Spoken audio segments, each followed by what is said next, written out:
Hello, dear students and respected viewers. Myself Deepak Kumar Thakur, guest assistant professor, Kamala Rai college Gopalganj, affiliated with Jayaprakash university Chhapra.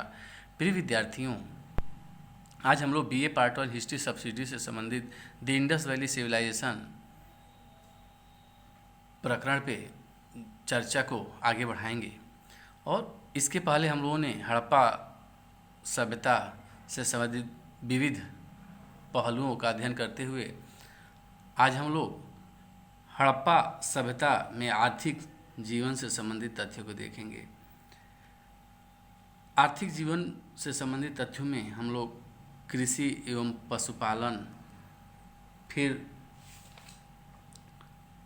शिल्प एवं उद्योग धंधे, पुनः व्यापार तथा वाणिज्य इत्यादि से संबंधित चर्चाओं को करेंगे। तो आइए हम सर्वप्रथम कृषि एवं पशुपालन, कृषि तथा पशुपालन हेडिंग डालें या कृषि एवं पशुपालन, इस तथ्य पे प्रकाश डालें। तो सर्वप्रथम हम देखते हैं कि सैंधव निवासियों के जीवन का मुख्य उद्देश्य या उद्यम था, कृषि कर्म था। जो मुख्य उद्यम था वह कृषि कर्म था। सिंधु घाटी की भूमि अत्यंत उपजाऊ थी। सिंधु तथा उसकी सहायक नदियाँ प्रतिवर्ष उर्वरा मिट्टी बहाकर लाती थी, जो उर्वर मिट्टी को बहाकर लाती थी, जिससे पैदावार काफ़ी हो जाता था। और यहाँ के प्रमुख खाद्यान्न गेहूँ तथा जौ थे। हम जब गेहूँ और जौ की चर्चा करते हैं तो देखते हैं कि गेहूँ और जौ के बहुत सारे किस्म हड़प्पा सभ्यता के निवासी उपजाते थे। और संभवतः सैंधववासी जाड़े के समय अर्थात नवंबर दिसंबर में फसल बोते थे और मार्च अप्रैल में काट लेते थे। खुदाई में गेहूं तथा जौ के दाने मिलते हैं।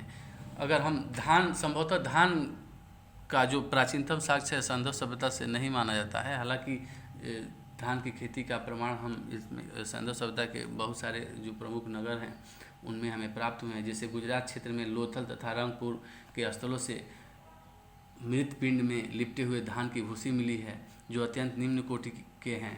धान की खेती किए जाने का स्पष्ट प्रमाण हुलास से मिलता है, किंतु यह उत्तरकालीन है। लोथल तथा रंगपुर से बाजरा की खेती किए जाने के प्रमाण मिलते हैं। रोजदी से बाजरे की 6 किस्में जैसे सावा, कोदो, रागी, ज्वार आदि पहचानी गई है।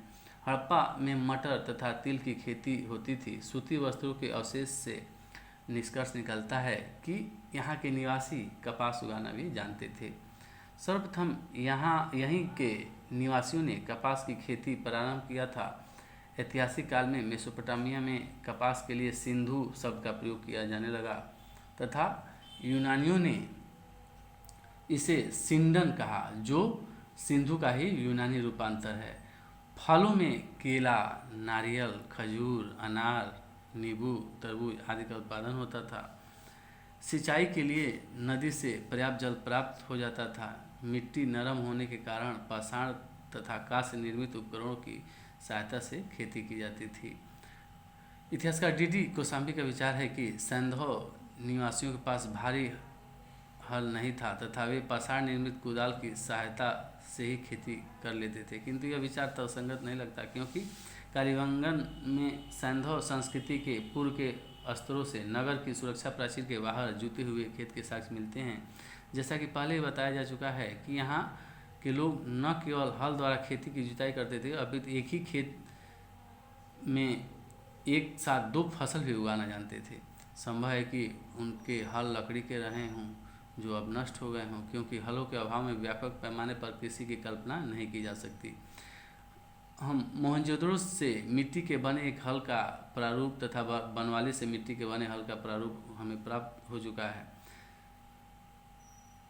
फिर सिंचाई के लिए बांध तथा नहरें भी बनाई गई होंगी। सैंधव नगरों की समृद्धि को देखते हुए यह निष्कर्ष निकालना स्वाभाविक है कि वहाँ के किसान अपनी आवश्यकता से अधिक अनाज का उत्पादन करते थे तथा अतिरिक्त उत्पादन को नगरों में भेजते थे। सिंधु सभ्यता का व्यापक नगरीकरण अत्यंत उपजाऊ भूमि की पृष्ठभूमि में ही संभव हो सका था।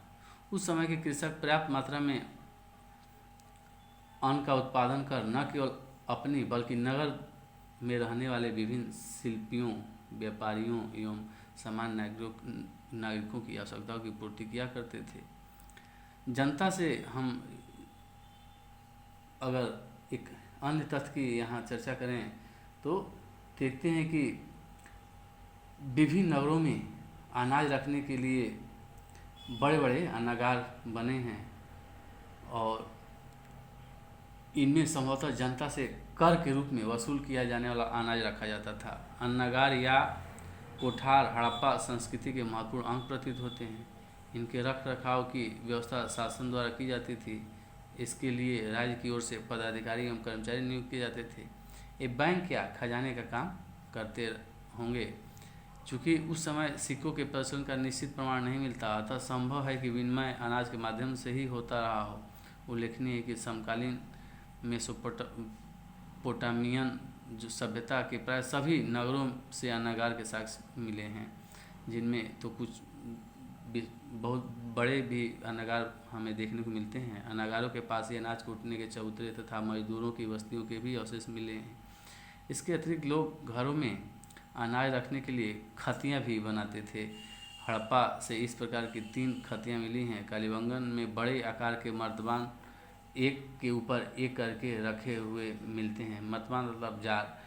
इनसे सूचित होता है कि लोग अपने खाने से अधिक अन्न का उत्पादन करते थे तथा भविष्य के लिए अनाज सुरक्षित भी रखते थे।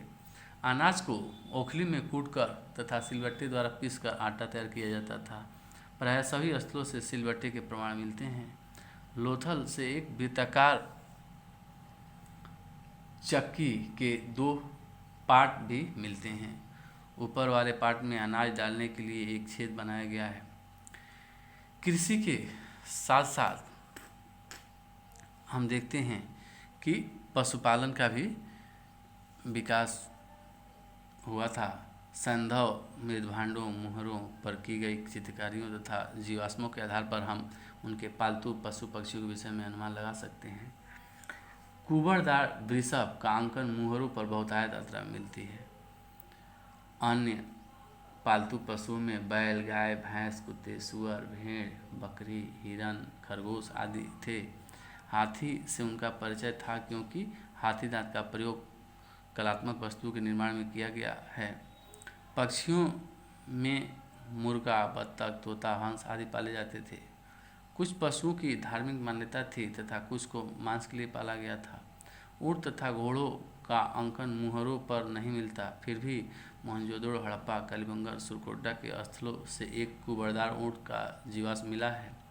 जहाँ तक घोड़े का प्रश्न है, प्रारंभ में ऐसा माना जाता था कि सैंधव लोग इससे परिचित नहीं थे और यह आर्यों का प्रिय पशु था, वैदिक आर्यों का। किंतु लोथल, सुरकोट्टा, कालीबंगन आदि स्थलों से घोड़े की मृण मूर्तियाँ, हड्डियाँ, जबड़े आदि के अवशेष मिल जाने के पश्चात अब यह मान्यता खंडित हुई है कि घोड़े इससे इस काल के लोग परिचित नहीं थे। लोथल से प्राप्त जबड़ा तो बिल्कुल आधुनिक पालतू घोड़े के जबड़े जैसा है। बीबी लाल ने कालीबंगन के उत्खनन से घोड़े के अवशेष मिलने की सूचना दी है। अतः अब यह नहीं कहा जा सकता कि घोड़े का अस्तित्व आर्य सभ्यता से ही था। अतः घोड़े का अस्तित्व हम इस समय में स्वीकार कर सकते हैं। हड़प्पाई लोग जो थे उनके कृषि और पशुपालन से संबंधित चर्चा करने के बाद हम लोग अब शिल्प और उद्योग धंधों में हड़प्पा काल में क्या प्रगति थी और शिल्प उद्योग धंधों की क्या स्थिति थी, इस पर चर्चा करेंगे। क्योंकि हड़प्पा सभ्यता नगरीय सभ्यता थी तो इन तथ्यों को भी देखना आवश्यक हो जाता है। कृषि तथा पशुपालन के अतिरिक्त सैंधव निवासी शिल्पों एवं उद्योग धंधों से में भी रुचि लेते थे। उद्योग धंधों से उनका परिचय था और इसमें वो रुचि भी लेते थे। विविध प्रकार के उद्योग धंधों का प्रचलन हम इस समय में देखते हैं। खुदाई में प्राप्त कताई बुनाई के उपकरणों, तकली, सुई आदि से पता चलता है कि कपड़ा बुनना एक प्रमुख उद्योग था। दयाराम साहनी ने चांदी के एक कलश में कपड़े का टुकड़ा तथा मैके ने अनेक वस्तु वस्तुओं में लिपटे हुए धागे प्राप्त किए हैं। सिंधु प्रदेश में पटुए फ्लैक्स के अवशेष मिलते हैं। शाल तथा धोती यहाँ के निवासियों का प्रमुख वस्त्र था, जिनका निर्माण यहाँ के कारीगरों द्वारा किया जाता था। मोहनजोदड़ो से जो पुरोहित की मूर्ति मिली है वह तिपतिया अलंकरण से युक्त है। इससे निष्कर्ष निकलता है कि यहाँ के बुनकर वस्त्रों पर कढ़ाई करना भी जानते थे। रंगे हुए बर्तनों से पता चलता है कि सैंधव लोग रंगाई के काम से परिचित थे। चाक पर मिट्टी के बर्तन बनाना, खिलौने बनाना, मुद्राओं का निर्माण करना, आभूषण एवं गुड़ियों का निर्माण करना आदि कुछ अन्य प्रमुख उद्योग धंधे थे। धातुओं में सोना, चांदी, तांबा, कांसा, सीसा का उन्हें ज्ञान था और इनसे विविध प्रकार के आभूषण एवं उपकरण बनाए जाते थे। खुदाई में तांबे कांसे के उपकरण अधिक मात्रा में उपलब्ध होते हैं। इनमें घरेलू तथा कृषि संबंधी उपकरण, अस्त्र शस्त्र, बर्तन, कड़ाही, प्रसाधन सामग्रियां आदि प्रमुखता से मिली हैं हमें। इससे ये पता चलता है कि अस्त्र शस्त्र और जो घरेलू उपयोग और सौंदर्य जो प्रसाधन से भी संबंधित बहुत सारे उद्योग फल फूल रहे थे। तांबे तथा कांसे का प्रयोग मानव एवं पशु मूर्तियां बनाने में भी किया जाता था। चांदी के न केवल आभूषण अपितु बर्तन भी बनाए जाते थे, किंतु सोने का कोई भी बर्तन नहीं मिलता। इसी प्रकार शीशे के भी कुछ उपकरण मिलते हैं। धातु को गलाने, उन्हें पीटने तथा उन पर पानी चढ़ाने की विधि से लोग अच्छी तरह परिचित थे। शंख, सीप, घोगा, हाथी दांत से भी उपकरणों का निर्माण करना हड़प्पा सभ्यता के लोग जानते थे। लकड़ी की वस्तुओं से पता चलता है कि बढ़ईगिरी का व्यवसाय भी होता था। गाड़ी के पहिए तथा तख्तों के कई अवशेष मिलते हैं। सैंधव भवन पक्की ईंटों के बने होते थे। इससे सूचित होता है कि ईंट उद्योग भी काफ़ी विकसित अवस्था में था तथा कुछ लोग राजगिरी के व्यवसाय में भी निपुण थे। यहाँ के निवासी नाव का निर्माण करना भी जानते थे। सैंधव निवासियों ने विभिन्न उद्योग धंधों में निपुणता प्राप्त कर ली थी। उनके कुछ आभूषण एवं बर्तन कला एवं तकनीकी के दृष्टि से अत्यंत उच्च कोटि के हैं। यहाँ के कुम्हार विशेष आकार प्रकार के बर्तन बनाते थे। ये चिकने और चमकीले होते थे तथा इनकी अपनी पहचान थी। सैंधव सभ्यता के कुछ नगर विशिष्ट वस्तुओं के निर्माण के लिए प्रसिद्ध थे। चंद्रद्रोण तथा लोथल में मनका बनाने का कार्य होता था। दोनों स्थानों से इसके लिए कच्ची धातुएं, भट्ठियाँ, गुड़िया आदि पाई गई हैं। चंद्रद्रोण में सेलखंडी के मुहरे तथा चट के बटखरे भी तैयार किए जाते थे। बालाकोट तथा लोथल का सीप उद्योग सुविकसित था। सैंधव निवासियों द्वारा पहने जाने वाले कंगन तथा अन्य आभूषण संभवतः यहीं से तैयार किए जाते थे। इस प्रकार शिल्प उद्योग का भी एक पूरा विकसित प्रबंध हम हड़प्पा सभ्यता काल में देखते हैं। और इसी के साथ हम चर्चा को विराम देंगे और नेक्स्ट लेक्चर हम लोग व्यापार वाणिज्य इत्यादि संबंधित चर्चा करेंगे। जय हिंद, जय भारत, धन्यवाद।